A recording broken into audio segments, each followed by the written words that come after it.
بسم اللہ الرحمن الرحیم۔ سمیر، آج کی گفتگو ایصال ثواب کی خاطر دن منتخب کرنے کے متعلق، کہ اکثر یہ ہوتا ہے کہ یہ سوال ہوتا ہے کہ تم ایصال ثواب کے لیے دن وقت مقرر کیوں کرتے ہو؟ جب چاہو اسی ویلے ایصال ثواب کر دیا کرو۔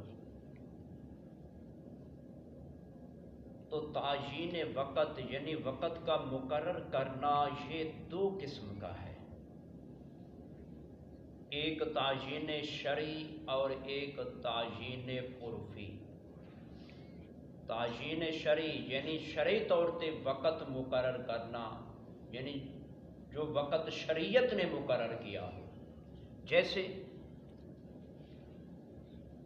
اور وہ کام جس کام کے لیے شریعت نے ایک وقت مقرر کیا ہو وہ کام کسی اور وقت میں نہ ہو سکتا ہو، جیسے قربانی کرنا۔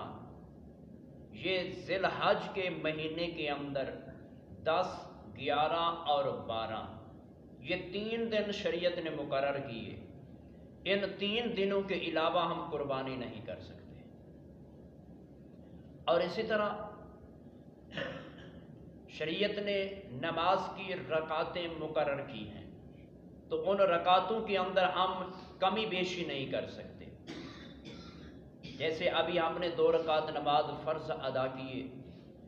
ہم یہ کہیں کہ ہم مسجد میں آئے ہیں، وضو بھی کیا ہے، پاک صاف کپڑے بھی پہنے ہیں، وقت بھی ہے، تو کیوں نہ کہ 2 کی بجائے ہم 4 رکعت فرض ادا کر لیں، 2 اور پڑھ دیں تاکہ ہمیں ثواب زیادہ ہو۔ تو یہ نہیں ہو سکتا،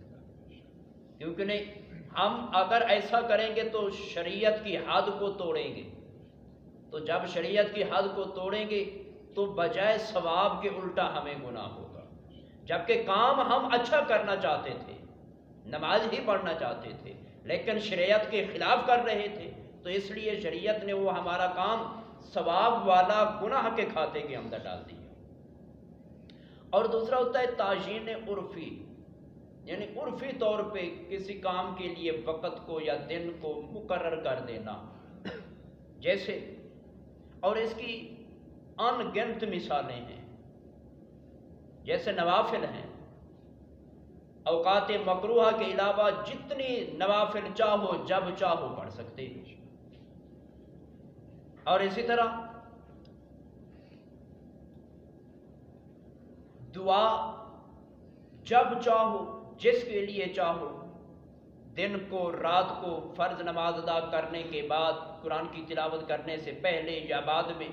نماز جنازہ ادا کرنے کے بعد یا میت کو دفنانے کے بعد، جب چاہو دعا مانگ سکتے ہو، کیونکہ دعا کے لیے کوئی خاص وقت مقرر نہیں کیا گیا۔ یہ عرفی طور پہ تم جب اس کو مقرر کر لو کہ اسی وقت یہ دعا تمہاری ہو جائے گی۔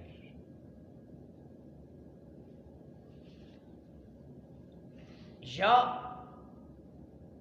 اگر کوئی ان امور کو ادا کرنے کے لیے وقت کو خاص کر لیتا ہے، جیسے نوافل ہیں، اوقات مکروہہ کے علاوہ جب چاہو پڑھ سکتے ہو، لیکن ہم اس کے لیے وقت خاص کر دیتے ہیں،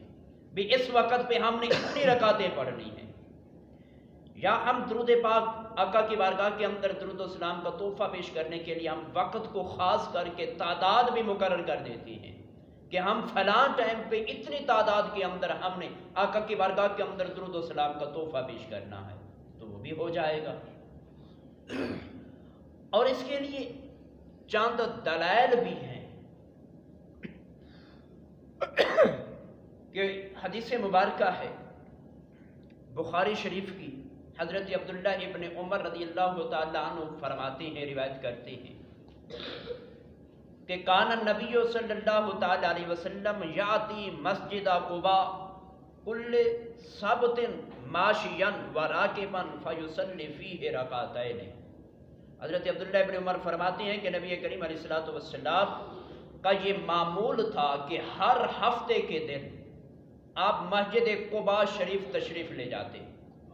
کبھی پیدل چل کر جاتے، کبھی سوار ہو کر جاتے۔ تو وہاں کرتے کیا؟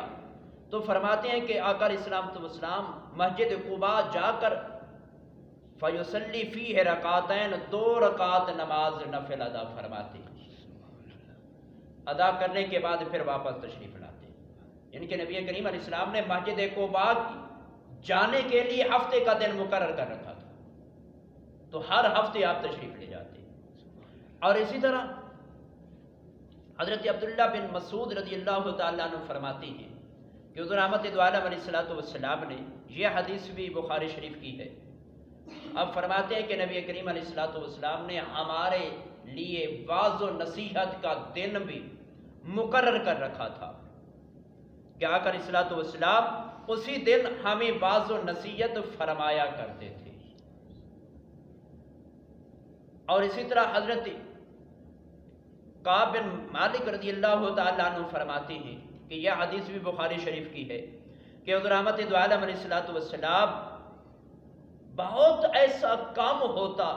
کہ جو آپ جمعرات کے علاوہ کہیں سفر کا ارادہ فرماتے، یعنی کہ آپ جب بھی سفر فرماتے تو جمعرات کے دن کو گھر سے سفر کرنا شروع کر دیتے.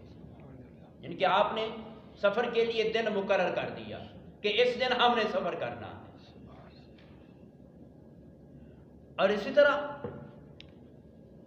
مشکاۃ شریف کی حدیث ہے کہ حضور احمد دو عالم علیہ السلام نے ارشاد فرمایا کہ من زار قبر ابویہ او احدہما فی کل جمعۃ غفر لہ وکتب برا، کہ آقا علیہ السلام نے ارشاد فرمایا کہ جو شخص جمعہ کے دن اپنے والدین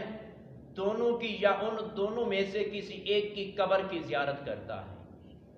تو فرمایا کہ اس بندے کی بخشش کر دی جاتی ہے، جو والدین کی جمعہ کے دن قبر کی زیارت کو جاتا ہے تو اس کی بخشش کر دی جاتی ہے. اور آگے فرمایا وَكُتِبَ بَرًّا،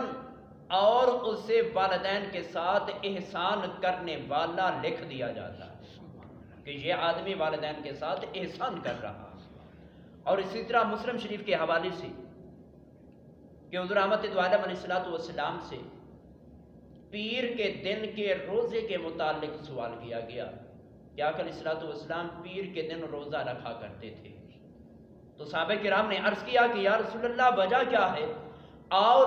دنوں کے اندر آپ روزہ نہیں رکھتے، پیر کے دن کو آپ نے خاص کر دیا ہے، پیر کے دن ہی روزہ رکھتے ہو.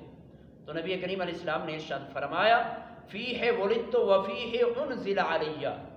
علیہ السلام نے فرمایا کہ اس دن یعنی پیر کے دن میں اس دنیا کے اندر آیا، سبحان اللہ، اور پیر کے دن ہی میرے اوپر قرآن کا نزول شروع ہوا. تو ان 2 وجوہات کی وجہ سے میں پیر کے دن کا روزہ رکھتا ہوں. تو اب دیکھو کہ نبی کریم علیہ السلام نے روزہ رکھنے کے لیے پیر کے دن کو مقرر کر دیا، یہ تعیین عرفی ہے. اور اسی طرح ابن ابو داؤد، سنن نسائی اور ابن ماجہ، ان 3 کتابوں کے حوالے سے حضور احمد دو عالم علیہ السلام نے ارشاد فرمایا کہ تمہارے دنوں میں سے افضل دن جمعہ کا دن ہے. اور پھر آگے اس کی فضیلت بھی بتائی کہ یہ فضیلت والا کیوں ہے. فرمایا کہ اس دن اللہ رب العالمین نے آدم علیہ السلام کو پیدا فرمایا، اور پھر اسی دن یعنی جمعہ کے دن ان کی وفات ہوئی. اور پھر فرمایا کہ اسی دن یعنی جمعہ کے دن سور پھونکا جائے گا، یعنی کل کائنات کو موت دے دی جائے گی. اور پھر فرمایا کہ دوسری مرتبہ پھر سور پھونکا جائے گا، یعنی کہ سب کو پھر زندہ کیا جائے گا. اور پھر فرمایا کہ تم کیا کرو کہ اس دن یعنی جمعہ کے دن کثرت سے میری بارگاہ کے اندر تم درود بھیجا کرو، کیونکہ اس دن کا درود تمہارا میری بارگاہ کے اندر پہنچایا جاتا ہے، پیش کیا جاتا ہے. یعنی کہ اب اللہ کے پیارے محبوب نے جمعہ کے دن کی پہلے فضیلت بیان فرمائی، اور فضیلت بیان کرنے کے بعد پھر فرمایا کہ جب تم اس دن مجھ پر درود و سلام بھیجو گے تو وہ تمہارا درود و سلام مجھ تک پہنچایا جاتا ہے، پیش کیا جاتا ہے. تو فلہذا اس سے یہ ثابت ہوتا ہے کہ یہ نہیں کہ ہم اگر جمعہ کے علاوہ درود و سلام پڑھیں گے تو ہمارا قبول نہیں ہوگا، قبول ہوگا، لیکن جمعہ کے دن جو درود و سلام ہم پڑھیں گے اس کی زیادہ فضیلت ہمیں حاصل ہوگی. تو رب ذوالجلال کی پاک بارگاہ کے اندر دعا کی خالق کائنات ہمیں ان مسائل پر عمل کی توفیق عطا فرمائے. آمین. وآخر دعوانا الحمدللہ رب العالمین.